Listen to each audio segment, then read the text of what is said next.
Hi friends, share বাজার রহস্য চ্যানেলে আপনাদের স্বাগত। আশা করি আপনারা ভালো আছেন এবং সুস্থ আছেন। ফ্রেন্ডস, কালকের উইকের প্রথম ট্রেডিং ডে, তাই আমি প্রথমে একটু নিফটিটাকে নিয়ে একটু ডিটেলসে চর্চা করব। প্রথম কথা হচ্ছে, আমি আপনাদেরকে ফ্রাইডে ক্লোজিংয়ের পরে বলেছিলাম যে নিফটিতে ডে ক্যান্ডেলে কি ক্যান্ডেল তৈরি হয়েছিল। টেকনিক্যালি আমি যদি বলি, একটা বিয়ারিশ এনগালফিং ক্যান্ডেল তৈরি হয়েছিল, অর্থাৎ আগের দিন বুলিশ ক্যান্ডেলকে টোটালটাই সে কিন্তু ঢেকে দিয়েছিল। ক্লিয়ার? এটা নিয়ে আর কিছু বলছি না। নাও এটাকে যদি আমি উইকলি ক্যান্ডেলে নিয়ে চলে যাই, তাহলে বিয়ারিশ ক্যান্ডেল কিন্তু ডাউন ট্রেন্ডের শুরু করে। একটা আপ ট্রেন্ড থেকে ডাউন ট্রেন্ডে আসার জন্য নাম্বার ওয়ান হচ্ছে বিয়ারিশ ক্যান্ডেল, মানে বিয়ারিশ এনগালফিং ক্যান্ডেল হচ্ছে তার একটা শুরুয়াত।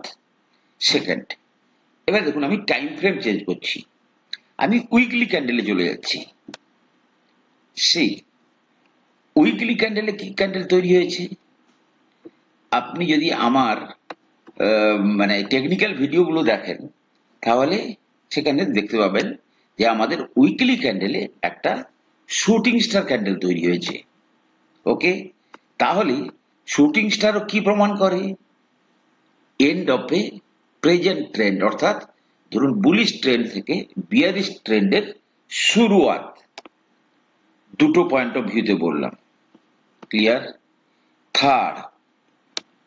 থার্ড যদি আমি দেখি, রিলেটিভ স্ট্রেংথ ইন্ডেক্স একটা ইন্ডিকেটর যেটা কখনো কখনো না, যারা স্পেশালিস্ট তারা কিন্তু খুব ইউজ করে। আপনি যদি উইকলি ক্যান্ডেলে দেখেন, যখনই আরএসআই 80-র কাছাকাছি গেছে, বিশেষ করে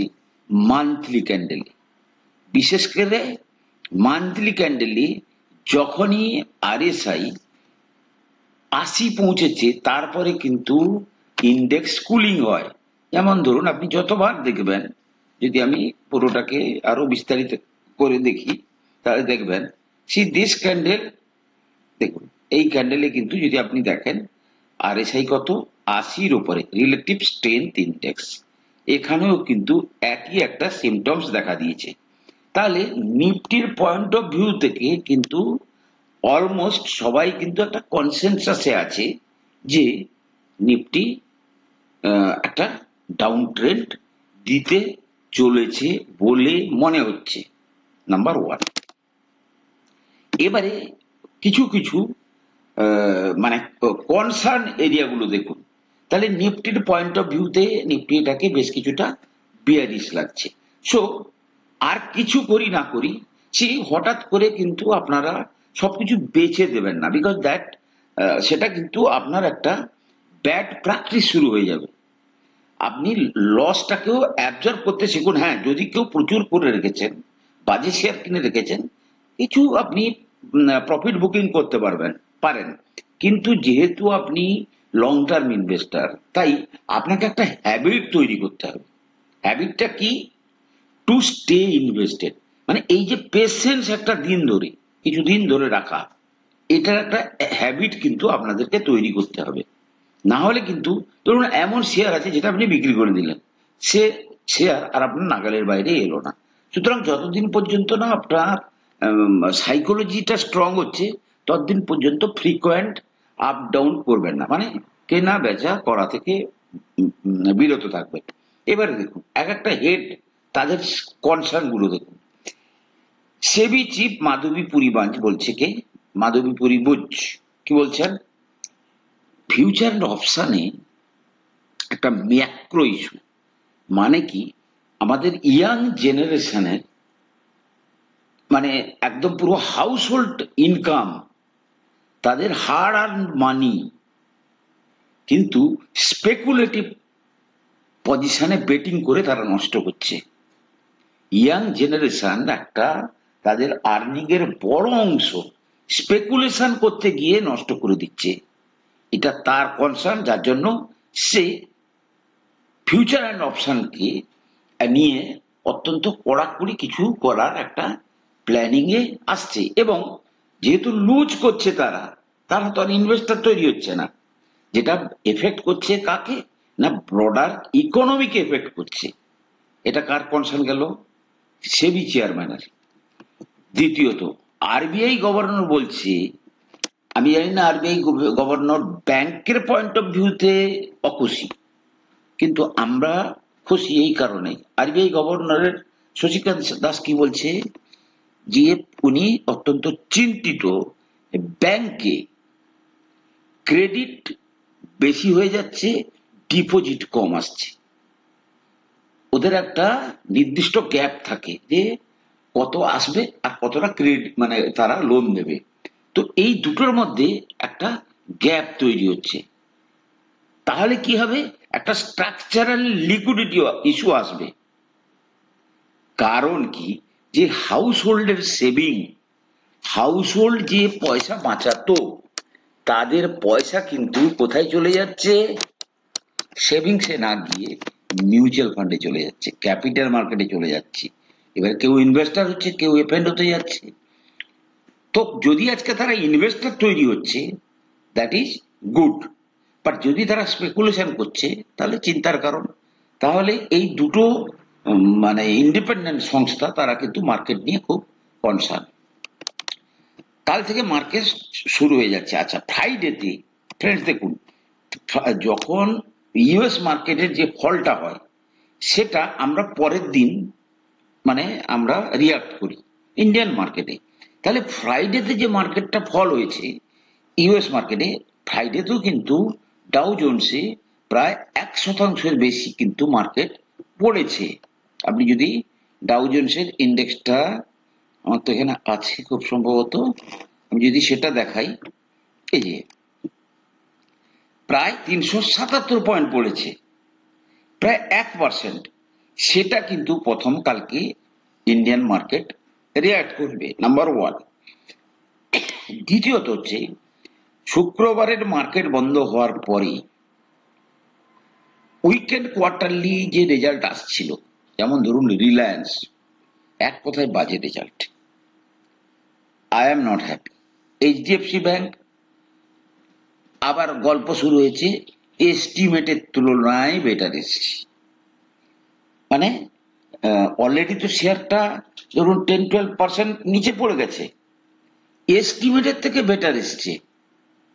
সুতরাং এ আর নাও পড়তে পারে, কিন্তু কালকের দিন হয়তো ও হয়তো ধরে রাখলো। কারণ কি, যদি রিলায়েন্স পড়ে, রিলায়েন্সের যে রিলায়েন্স হচ্ছে ইউএসএ ট্রেড হয় না, ওটা হচ্ছে এতে কি বলে ব্রিটেনে ট্রেড হয়, সেখানে প্রায় 4% মতো নাকি পড়া বলে দেখাচ্ছে, এবং তাতে লিকুইডিটি নেই। সুতরাং that is not that much reliable. কিন্তু এইচডিএফসি ব্যাংক হয়তো দেখা গেল মার্কেটটাকে কালকে ধরে রাখলো, কিন্তু এইচডিএফসি ব্যাংকের রেজাল্টও not that much good. Kotak bank result খুবই খারাপ। কারণ কি, তাদের একটা ওয়ান টাইম ইনকাম বেড়েছে বলে রেজাল্টটা বেটার লাগছে ব্যালেন্স শিটে, কিন্তু result is not that good. Wipro এত খারাপ রেজাল্ট এসছে, এডিআর অর্থাৎ আমেরিকার ডিপোজিটেড রিসিট, মানে কি আমেরিকাতে যে ওই শেয়ার ট্রেড হয়, সেখানে প্রায় উইপ্রো 11% পড়েছে। সো অল দিস উইকেন্ড খারাপ খবর কালকের মার্কেট কিন্তু রিয়াক্ট করবে। সুতরাং probability is high, market 150-200 point gap ডাউনও করতে পারে। আমাদের কি এজেন্ডা, আমরা কিন্তু সামনের সপ্তাহে পুরো মার্কেটটাকে দেখব।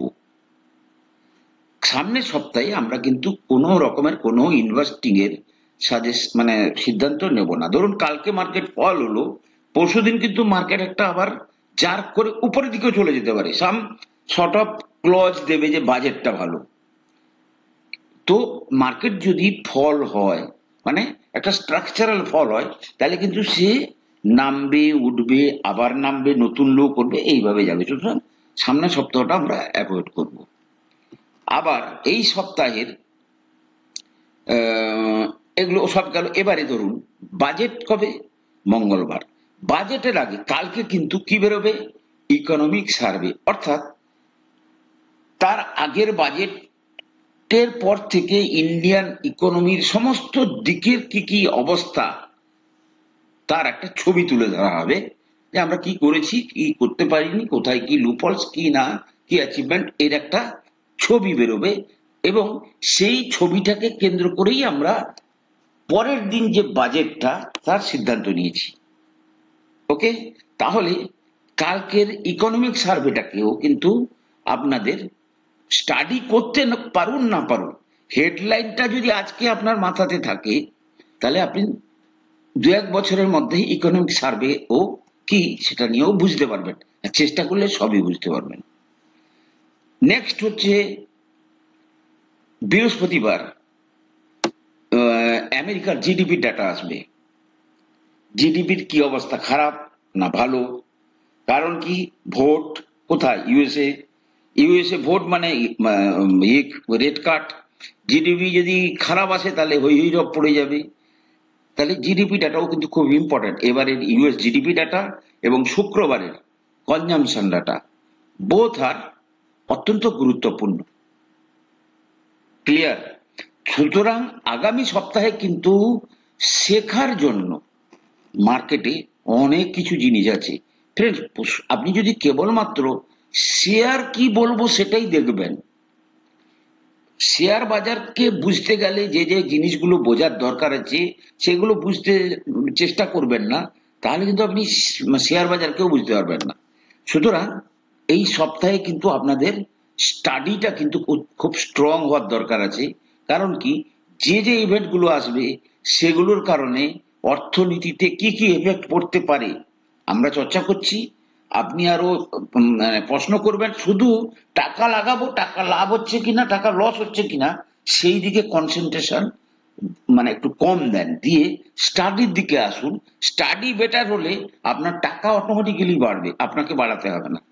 তাহলে সামনের সপ্তাহে আমরা কোনো কোনো রকমের কোনো ইনভেস্টিং থেকে বিরত থাকবো। যাই হোক না কেন, মার্কেটকে কুল হতে দেব, একটু ঠান্ডা হোক। কি হলো, বাজেটে কি এলো, সবকিছু জিনিস দেখার পরে উইল টেক ডিসিশন। ফ্রেন্ডস, আমি কোনো সেবি রেজিস্টার্ড অ্যানালিস্ট নই। কোনো শেয়ারে কেনা বা বিক্রির আগে আপনারা কিন্তু আপনাদের ফাইন্যান্সিয়াল অ্যাডভাইসারের সঙ্গে পরামর্শ নিয়েই কিন্তু শেয়ারে কেনা বা বিক্রির সিদ্ধান্ত নেবেন। ফ্রেন্ডস, আপনারা ভিডিও দেখছেন অনেকে, কিন্তু লাইক করেন না। লাইক করলে নাকি রিচ বাড়ে। সুতরাং কাইন্ডলি যদি ভালো লাগে একটু লাইক করবেন। আর ভালো থাকুন, সুস্থ থাকুন। কথা হবে পরের বিষয়ে।